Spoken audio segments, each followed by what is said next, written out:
এই 3D ফুলের ডিজাইনটা তোমাদের সঙ্গে শেয়ার করতে চলে এলাম। হ্যালো বন্ধুরা, তোমরা সবাই কেমন আছো? আশা করি তোমরা সবাই খুব ভালো আছো। আমিও খুব ভালো আছি। প্রথমে আমি কয়েকটা সার্কেল করে নিয়েছিলাম। এরপর সবচেয়ে ভেতরের সার্কেলটাতে আমি ফ্রেঞ্চ নট দিয়ে ফুলের রেণুটা করে নিচ্ছি। তার চারপাশেই আমি 3D গোলাপটা করব। মাঝখানটায় ফুলের রেণুটা থাকবে আর ওইটা আমি হলুদ কালারের করছি। এখানে আমি জামাকাপড় সেলাই করার একটা হলুদ সুতো ব্যবহার করেছি, যেখানে আমি 4 তার সুতো নিয়ে একটা বড় সুতো তৈরি করে নিয়েছি। এরপরে আমি এই ফুলের রেণু যে করেছি তার চারপাশে একটা একটা পাপড়ি সেলাই করে নেব। এখানে আমি ফুলের পাপড়িটা সেলাই করার জন্য দুটো সূচ ব্যবহার করেছি। যেহেতু এখানে আমি 3D ফুল সেলাই করছি, তাই একটা সূচে পাপড়িটা এতটা বড় আর ফ্লফি হবে না, তাই দুটো সূচের মাধ্যমে আমি ফুলের পাপড়িটা করে নেব। এখানে আমি হাতের সাহায্যে সুতোটাকে পেঁচিয়ে পেঁচিয়ে সূচের মধ্যে ঢুকিয়ে নিচ্ছি। এইভাবে আমি 10 বার পেঁচিয়ে পেঁচিয়ে একটা পাপড়ির শেপ দিয়ে নেব। আমি মনে হয় 3-4 মাস ধরে এই 3D ফুল সেলাই করাটার চেষ্টা করছিলাম, কিন্তু কোনোবারে একটা পাপড়ি হতো, কোনোবারে দুটো পাপড়ি হতো না।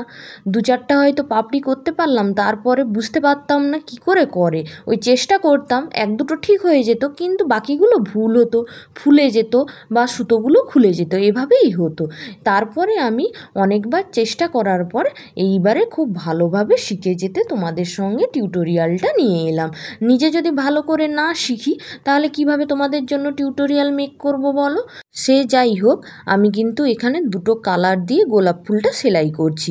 ভেতরের দিকে একটা অ্যাশ কালার বা ছাই কালার দিয়েছি, যেটা কিন্তু আমি এমনি নর্মাল জামা কাপড় সেলাই করার সুতো নিয়েছি এবং 4 তার সুতো নিয়ে একটা মোটা সুতো বানিয়ে নিয়েছি। প্রথমে ভেতরের দিকের সার্কেলটাতে আমি কিন্তু এই ছাই কালারের সুতো দিয়ে ফুলটা তৈরি করে নিচ্ছি। একটা একটা পাপড়ি তৈরি করে কিন্তু পুরো সার্কেলটা কমপ্লিট করতে হবে, তাহলেই একটা ফুল হয়ে যাবে।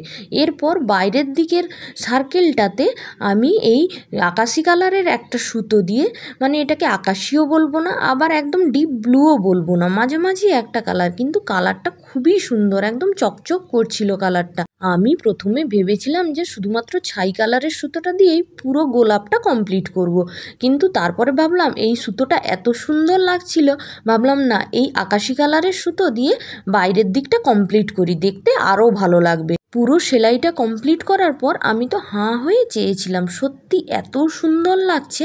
আমি ভাবতেই পারিনি যে ছাই কালারের সুতোর সঙ্গে এই আকাশি কালারের সুতোটা এত সুন্দর মানাবে। কথা বলতে বলতে আমার ফুলটা কিন্তু সেলাই করা হয়ে গেল। এরপরে আমি ব্যাক স্টিচ দিয়ে কিছু ডাল সেলাই করে নিচ্ছি। ডাল সেলাই করে ডালের মাথায় মাথায় কিছু ফ্রেঞ্চ নট লাগিয়ে নেব। ডাল সেলাই করার জন্য আমার দুটো সেলাই খুব ভালো লাগে, একটা হচ্ছে ব্যাক স্টিচ আর অন্যটা হচ্ছে স্টিম স্টিচ।